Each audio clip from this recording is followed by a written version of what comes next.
Released in 1993 by Madhouse, Ninja Scroll is a white-knuckle, go-for-broke animated samurai action flick that has received rave reviews from Western audiences for over a decade. It follows the story of a wandering samurai named Jubei Kibagami, who becomes embroiled in a demonic plot to overthrow the Tokugawa shogunate, though no specific year during that period is given. Along the way, Jubei confronts and battles 8 freakish minions of the Shogun of the Dark, the mastermind behind the plot to overthrow the shogunate. These devils of Kimon hound Jubei relentlessly throughout the film. However, Jubei soon finds allies during this adventure. An emotionally barren female ninja named Kagero, and a mystical old miser who calls himself Dakuan. They uneasily band together over the course of the movie's fever-pitched 94 minutes. That's 94 minutes of blistering sword fights, double crosses, political and emotional manipulation, and, of course, my favorite, massive explosions. I first saw this movie a few years back when I was in high school, and it left quite an impression in my mind in regards to Japanese cinema. First off, the cinematography is beautiful.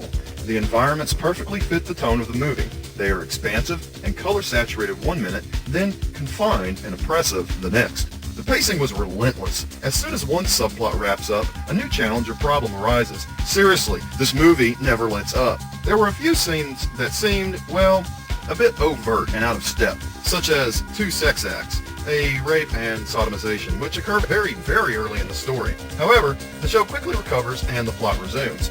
The music sounded good and felt right, though at times the sound editing would suddenly blare up for no reason. These missteps are easy to overlook given the quality of the rest of the film.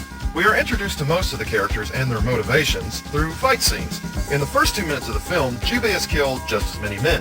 I honestly hope no one watching this movie is hemophobic, because your television is about to take a bath in blood. The Red Cross has less blood than this film.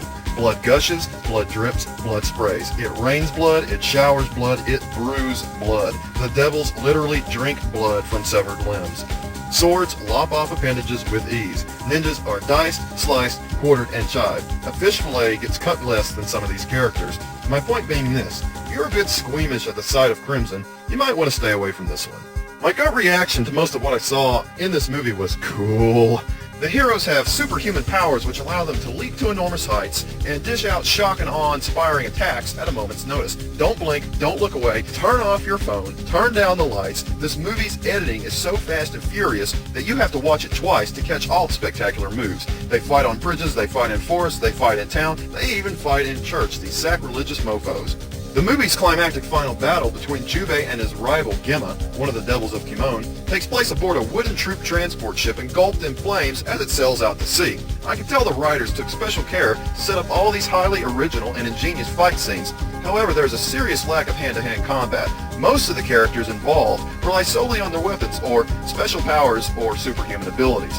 By now, you may be thinking that there is no point in watching this film besides the action content. Nope, there's a love story too. Early on, Jubei rescues the female ninja Kagero from the clutches of one of the devils of Kimon. To thank him, she tells him to get lost. They re-meet a few scenes later and go tit for tat for the rest of the movie, trading blows and saving each other countless times until the film's final few minutes. It's a simple romance. Really. By the end, they've fallen in love, but Kagero dies tragically, being double-crossed by her clan leader, who is actually Gemma in disguise. The devil's plot to overthrow Tokugawa is really just a foil for the action and violence, but there needs to be something more, right? Yep, Secret Ninja Gold. This plotline is a bit convoluted, as the Shogun of the Dark is never actually seen during the movie. However, the Secret Ninja Gold is to be gathered by the devils of Kimon, so the Shogun of the Dark can have unlimited funds to carry out shadow ops against the Tokugawa. So why did the Shogun of the Dark need to send 8 devils to do this when he had hundreds of other ninjas at his disposal? I don't know. I think I never will. Regardless, said hundreds of ninjas proceed to get shredded by Jubei as he treks towards his showdown with Gemma. There's not too much to say about the rest of the show, other than the fact that you get the feeling you're really watching a 17th century-ish drama unfolding before your eyes, despite the wizardry and superpowers. Whether this is due to the artist who animated the film or the writing, it's a toss-up for me.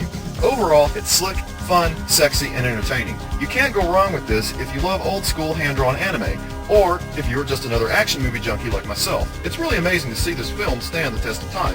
Ninja Scroll winds up being a lot of things all at once. It's a love story, a political thriller, an action movie, and a focused character study.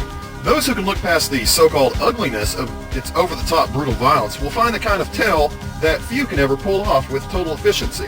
Many have tried the multi-genre attempt and have failed. This is the exception. It's a title destined to remain on my shelf. Having purchased it after viewing it again, I definitely recommend it. 8 stars out of 10.